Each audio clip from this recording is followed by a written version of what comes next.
So, good evening, everyone from Israel. I just wanted to give you a quick updates about this group.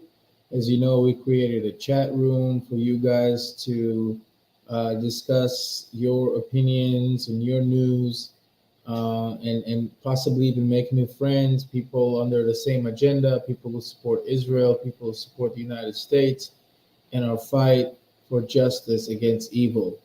Um, I also prevented others from posting on a group aside from the admin, and the reason is very, very, very simple. And actually, when you hear it, you'll know it's all for you. I am bringing a lot of uncensored materials.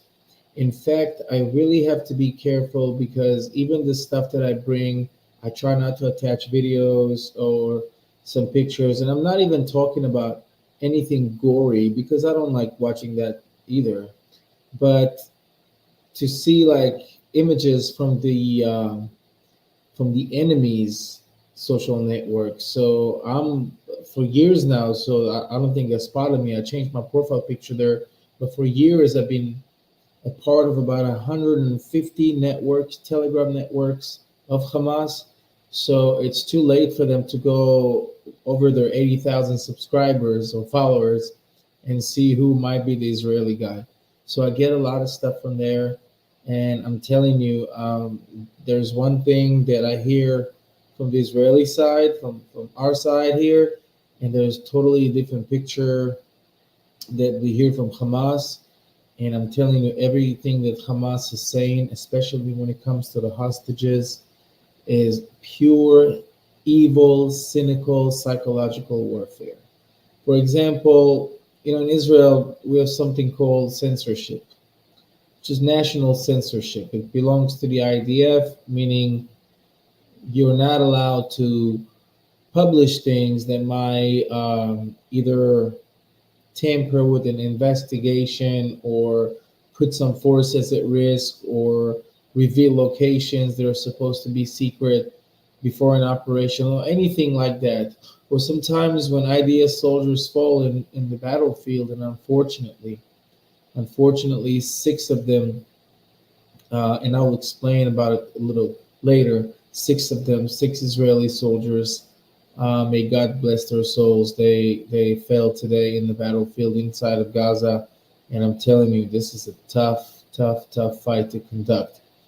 Um, in regards to the hostages, you have to understand that Hamas is using um, tons of psychological warfare. If people remember in the beginning, and I've been covering this since the day of, Islamic Jihad and Hamas, after the first initial bombing or retaliation that the Israeli Air Force did in Gaza, which was massive, by the way, and it's still ongoing every day now, they claim that 50 out of the 240 hostages that they claimed at the time they had, 50 were already dead.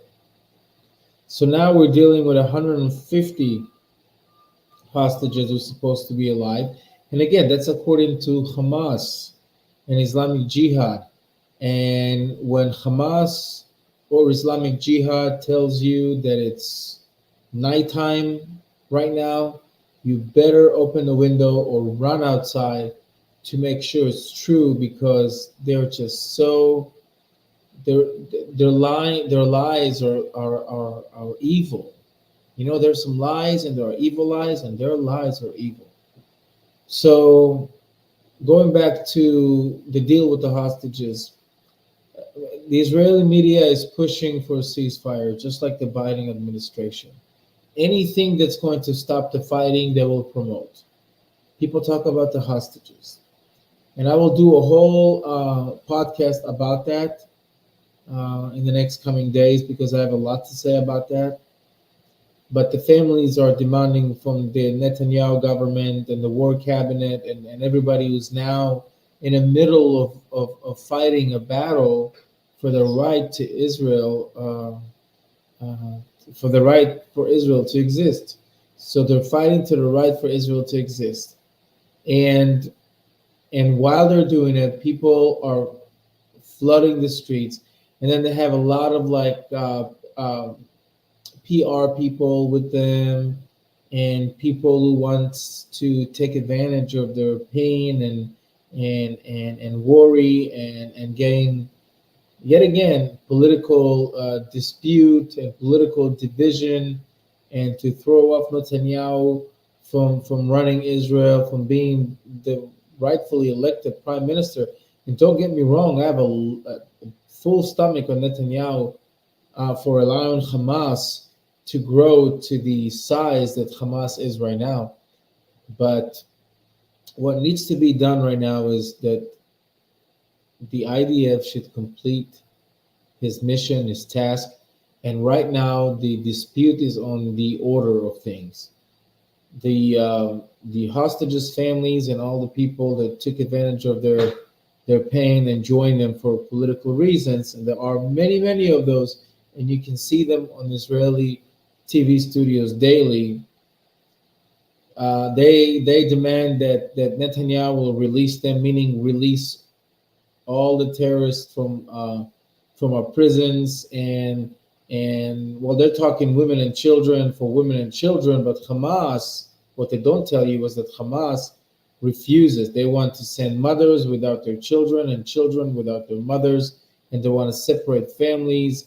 And now they're saying, no, we don't know where the hostages are. We had some families that were in charge of taking care of them, and they were under bombings, and we don't know what's going on.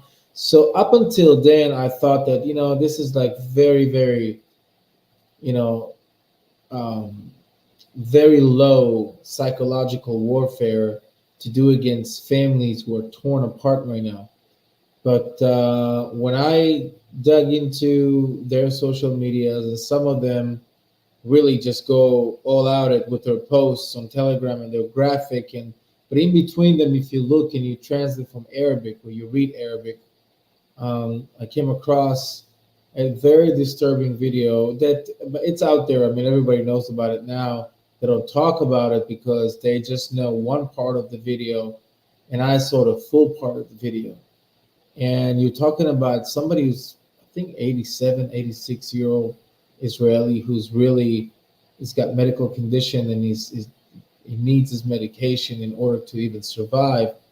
So Hamas in their network, and if somebody wants it, like you can hit me up on Facebook on a personal level, and I will try to get you that video if you really want to see it. I mean, there's nothing really graphic in it, but it's really chilling and disturbing to see how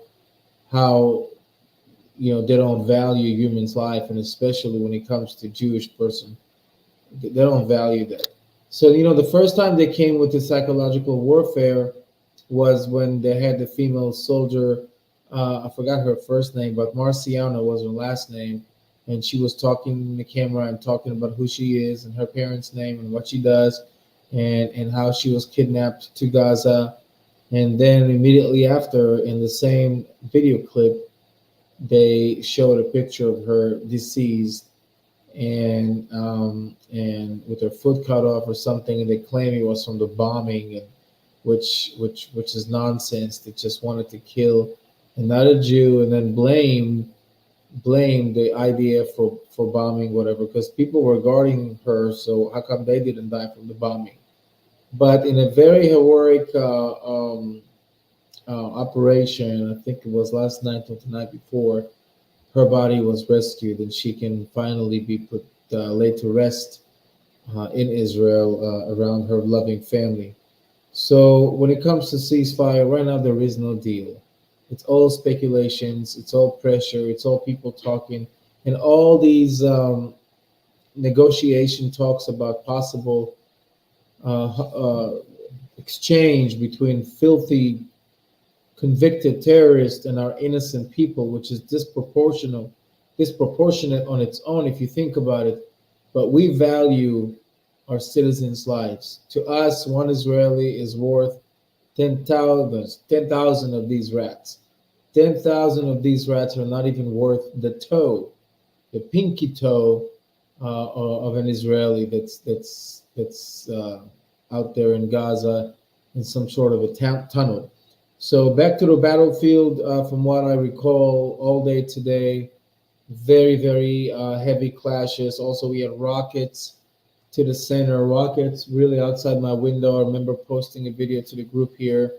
It was pretty intense day. It reminded us of the first days of the attack as far as intensity. And though in the past few days we've had some calm days because, get it, I mean, the IDF is control over the northern Gaza Strip. I mean, almost full military control, and it's very hard for the terrorists to get out of their tunnels and to launch rockets from the north.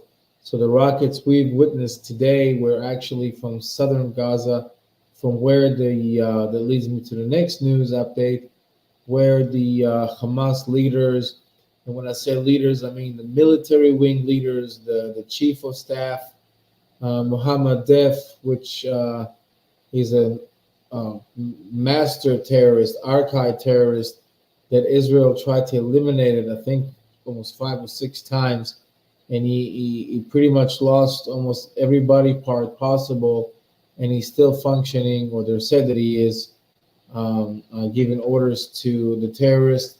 And of course, Hamas terrorist leader in the Gaza Strip, Yahya Sinwar.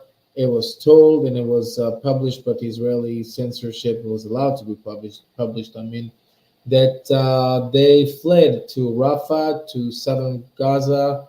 It's a city, it's a town, a village, whatever you want to call it. It's a terror nest that borders with Egypt. So today in the press conference, both Prime Minister Netanyahu, Defense Minister Yoav Gallant, and cabinet member, former defense minister, and former Israeli chief of staff, Benny Gantz, were all united, saying that they're going to continue with this mission until Hamas is eliminated, until there's no more Hamas power, not militarily, and they can't govern, they can't run Gaza anymore. Who's going to come afterwards? I don't care. And I don't know why the U.S. is pushing for the PLO to come and take over Gaza. The PLO is just as fanatic. Their convention is just as Nazi. They want to destroy the state of Israel. They're right now praising, a lot of them praising what happened October 7th. And Joe Biden refuses to understand how the Middle East works.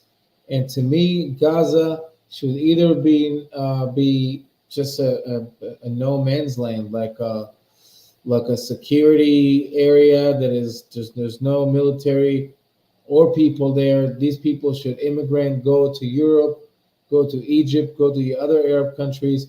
You claim that you suffer in Gaza. You claim that you have nothing in Gaza. Israel owes you nothing.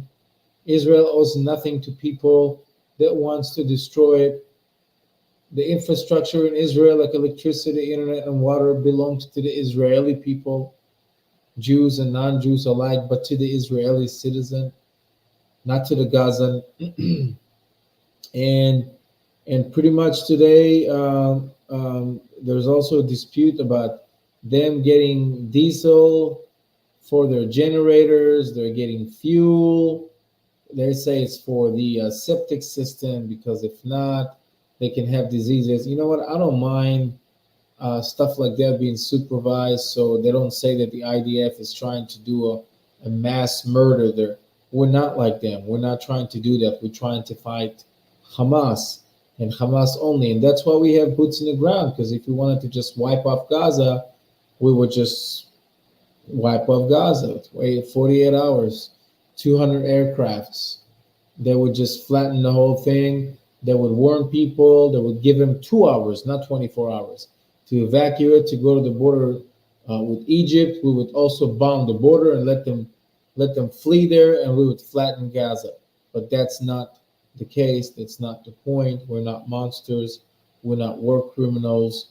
Yes, civilians die. It's a war. In war, people die. And Hamas is the sole responsible for civilian casualties in this war, in these cases, just because it's hiding behind them. It surrounds itself with kids and innocent people. So when they get eliminated, they're going to say and claim Israel targeted civilians. And again, I'm going to repeat myself. When Osama bin Laden was annihilated, when Osama bin Laden died, he died with his family. His women, whoever was there, was shot in the head, no question asked. You are with a terrorist.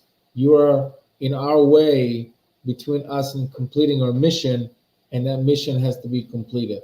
So I give few days to the leaders of Hamas before we see their heads on the table. Hopefully, literally, their heads on the table for what they did, and then it's going to take months and months and months and months for the IDF to actually not only take over the Gaza Strip, but disarm it from weapons, disarm it from rockets. Disarm. You can never disarm their idea. I'm sorry, I can't promise you that. There's always going to be Hamas there, but I'd rather have a Hamas in some terrorist's head and mind and heart. And if he wants to do something, he might take a rock or write a post on social media against Israel, but never again launch rockets or come with AK-47s and try to conquer the south of Israel and slaughter people like there's no humanity in you. Also, this podcast name is moved to Iron Sword Podcast. Um, it's going to be very, very, very interesting because I'm going to do some great things as a journalist, as an independent journalist. I'm going to give you what's going on with this war. When I update you, usually it will be very, very important. And like, when I go online, when I go live, it's either when I bring guests, and guests are the people. Guests can be even you.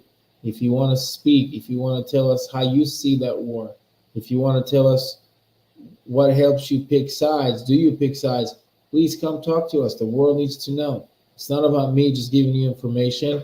It's about us as a community. And that's why I try to keep this group affiliated with a certain side, which is the Israeli American side. But like I always say when I post stuff, this is just the first chapter in that book of biblical war, this major war. Just the first chapter is Gaza, and that's the easiest one, quote unquote. We're going to multi-front war. I hope that this will somehow a miracle will happen, and then we would have to not worry about it, and we would have that sparing us. But the way things are going, the dynamics, the fact that our enemies are closing on us, and we're going to have to take care of one at a time, unfortunately. However, if something major happens from Hezbollah, and every day is a potential for something like that, then the IDF, I think, should just is prepared to retaliate towards Lebanon. And then it's going to be a domino effect. And the U.S. is already here, and the Yemens and the Iraqis and the whole Middle East will try to destroy Israel. I will see protests all over the world. I'll see some civil war-like clashes in some world. I mean, it might started here, but unlike Ukraine and Russia, that it's mostly like a classic Eastern European, former Soviet Union dispute and war. And this is a game changer in Israel because this is the world's barometer. This is the balance point. This is the beating heart of the globe, and everything that started here is going to most likely end here. And I'm telling you, this war is now it's not even close to peaking. And I'm saying this with sadness because I really hope that something will happen and this will be over. That we'll find Hamas leaders, we'll kill them, we'll just clear Gaza as fast as we can. We draw back and call it the end of the war. I just don't see it happen anytime soon. And I hope that I'll be able to see my kids in the United States before long. Now, going back to the north, it's been a very, very, very busy weekend with this ping pong, I call it, back and forth between Hezbollah, which is a Shiite Iranian-backed army, the largest terror organization in the world, the richest one too. It's also a drug cartel that operates in the U.S. southern border, cooperating, laundering money with Mexican cartels, and all that money is used for rockets and terror and military technology against Israel, and also to pay their They're terrorists to militants that are in Hezbollah. So Hezbollah is using anti-tank missiles and mortars and suicide drones to try to kill soldiers and civilians that are still on the border. That being said, I have to say that the IDF is immediately retaliating for any attempt like that. And so far, Nasrallah, the head of Hezbollah, is counting almost 120 terrorists that he sent to the borders dead. What's going to happen with them? I don't know. I think it's all up to how bad Gaza has fallen. When Gaza's leaders are out of the picture, I think that we're going to say Hezbollah is jumping in, Iran, Yemen, Syria, of course. There's a lot of Syrian-backed militias that are coming from Iraq. Okay, they're coming from Iraq and to try to join the war against Israel. So it's serious. I'm going to try to show you, see if I can share with you really quick our group and go over some of the news. So just give me share screen. All right, so we're here. And aside from the memes, just like I told you earlier, these are the leaders of Hamas, the military wing leaders, Mohammed Deif and Yahya Sinwar. Of course, the mastermind behind the attacks. They are apparently fled to the south of Gaza, where Israel has not taken control over yet, but we're in the process. Same for here. This is Hamas spokesman Abu Ubaida, which Israel knows and we know is real identity. He's claiming, of course, lying, that they lost contact with a number of groups charged, meaning in charge with protecting enemy prisoners. They call us. See, they kidnapped our people, and now we're prisoners. I thought the prisoners are people who go to prison for committing crime. I don't know what a 8-month-old baby has committed for them to call them prisoners. And the fate of the prisoners, quote unquote, and men, meaning the people they put in charge to watch them, is still unknown. So, in fact, I'm going to fix it really quick while you're here. And we're going to go back to see what else happened. And of course, today, with heavy heart, 6 IDF soldiers have lost their lives. Earlier today in Gaza, may their memory be blessed. I saw on the enemy social media how it was done. These people are just taking advantage that the IDF is looking for any sign for the hostages. Destroy buildings that were in Gaza. The terrorists were still there hiding. They're getting a barrel of a gun out the window. They're spotting soldiers and they're just sniping them. And sometimes they use RPG, which is an anti-tank missile, to attack a group of people, a gathering of people, soldiers, or tanks and other armed vehicle. So here, like I told you, Eastern Syria, forces of the Al-Najaba organization, an Iraqi Shia organization supported by Iran, shocker, go figure, crossed the border of Iraq into Syria territory today. And of course, from Syria to Lebanon, it's just, it's nothing. En route to the border with Israel. So they go to either the border between Syria and Israel, because Syria is bordering in Israel on the northern east part, or they can just cross it to Lebanon and join Hezbollah. So it is, they have a flow of movement from Iraq to Lebanon and Syria, and it indicates one thing, that they're planning a big attack. So like I just said, Gaza is just an opening act in this war. Here, another picture from today. Hamas terrorists in Gaza walk around with human shields in form of children. So some people ask me if it's our children, our kidnapped children. Absolutely not. These are Arab children. You see, there's no handcuffs on any of them. Their eyes are not covered. You just here have the Hamas terrorists. They're walking. You can see an RPG anti-tank missile right on the one close to the camera's backpack. One of them has a sniper rifle, and then the kids are walking with them, and it's all done purposely. It's all done purposely, so the IDF will not attack that group because there are children there. This is from earlier today. The window You see them go now. sirens, and you can see the Trying to interceptors, intercept the rockets Arizona interceptors going up. right above us. See there, and There's the intercept. was in many areas in the center today. Also, let's go to world news. Of course, the Palestinians are taking advantage, or the Arab are taking advantage after invading Europe to use the so-called Palestinian narrative or the war in Gaza in order to show their true intentions in regards of what is Europe, what are Europe monuments, what are Europe valuable history, anything like that. It's just like ISIS. They like to destroy Jewish and Christian elements or buildings or churches or synagogues, saying this is a work of infidels. And this is what you see now. This has nothing to do with Gaza. This is just disrespecting or vandalizing a very famous building like the Pisa building in Italy. And I know there's a lot of rage in Italy over that. Hopefully they'll wake up. But for Europe, it's way too long, too late.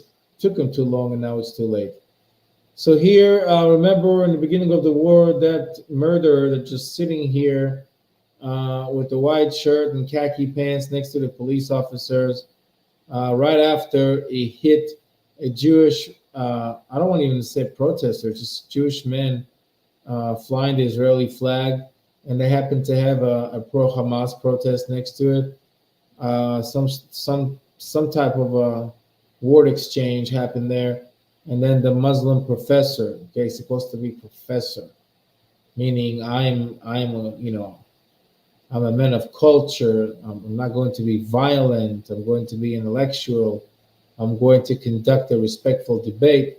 But instead of that, the so-called professor hit him in the head, and it took the LAPD, oh gosh, almost a month and a half to realize that, after many witnesses show, and then the pathology showed that brain trauma due to the, I think it was a helmet or a megaphone strike to the head by this professor, and now he's arrested, thank God, and accused for manslaughter.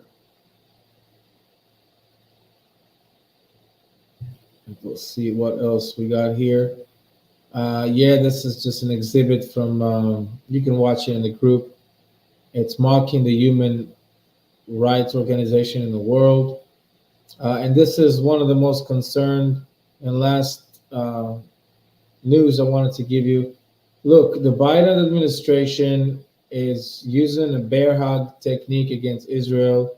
We're going to protect you. We're going to arm you. We're going to provide for you. We're going to support you. We're going to go to the press and do anything in order for you to kill Hamas.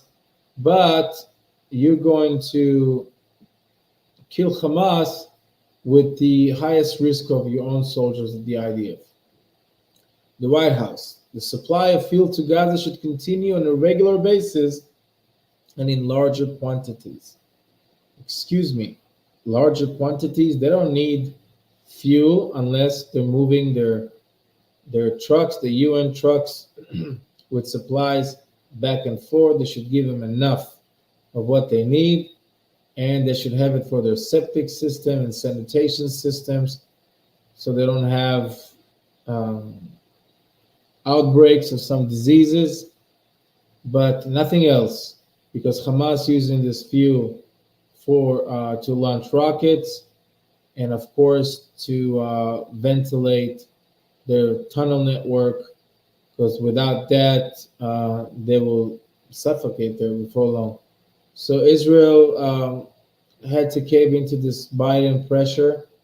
I don't know why they do it because I don't remember ISIS receiving fuel trucks to Mosul. I don't remember Saddam Hussein refused fuel trucks, so him and his people can at least have generators working in their bunkers. And I don't remember any of that in any other war. But when it comes to the Jewish people, they can defend themselves only if they leave an opportunity for somebody else to destroy them. Um, so this was it. When it comes to what happened today, I appreciate you guys tuning in. Like I said, we started a group chat and you guys can speak. You know, I couldn't keep up with trying to get news, and I'm trying to be exclusive, and I'm trying to be fast because in this business, you want your followers to have the best, and you want to break the news fast to them. And at the same time, if this group would just be a group when anybody posting and double posting and triple posting the same thing and some irrelevant things, then what happens is that the group loses its quality and people don't get really what they're there for. It's an English speaking group. It's for people in the world, Jews and non-Jews alike, who wants to know what's going on here. So I'm glad you're here. Participant in the chat, and soon enough we'll find a way to, or via the chat, I can give you a lot of uncensored things. And please, if you see people who are rooting for Hamas or Gaza or calling Israel war criminals for defending themselves and their people from the vicious October 7 attack, report this to me or my wife, your admins, and we'll take care of it. We're about to bring special guests. We're about to bring you guys to jump on whenever you want when we go live. And also there's a surprise project that we're working on. Like I said, social media now is where you find real news. And I'm talking about people, and I'm not trying to talk highly of myself, but trust me, I have I have nothing but knowledge about what's going on, and this knowledge has not started from this war, where I'm gathering information, but I've been studying, experiencing, living since childhood, and fighting in the military. The very same evil we're dealing with right now, and I know it like I know the palm of my hand. So that's why I'm going to give you a lot of information. I want to be different, so I'm going to give you a lot of materials from the enemy. Don't look at that as a psychological warfare because I will not provide you the text that they're writing. But if there are some videos or if there are some discoveries or breaking news, I will share it with you. Like I told you about the hostage, we have a hostage there who the Arabs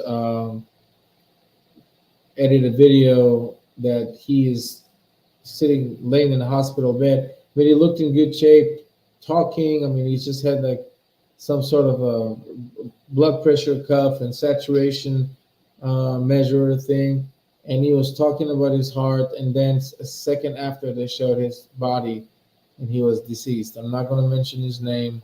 I don't want to hurt the families, but they've been systematically killing hostages and giving excuse for why they're dead, and it's very, very. I mean, we're dealing with monsters, to be honest with you. So this is today's update. Of course, the IDF is still operating. This war is a forever update, but we try to give you things kind of briefly before I go to sleep, or try to go to sleep, because we hardly even sleep. So thank you guys. Pray for Israel. Pray for the IDF. Pray for the United States of America. And I'm talking about the American people who support Israel unconditionally. And of course, people from other countries who support Israel unconditionally. Excuse me. And supporting Israel nowadays is really supporting justice and supporting Western values, because there is a saying now that we're repeating in Israel: the West is next. The West is next. You have no idea what type of evil, what type of ideology we're dealing with, what type of extremism we're dealing with. So the more we know about it, the more we are prepared for it. So thank you very much for watching and listening here from Israel. God bless you all. Until the next time.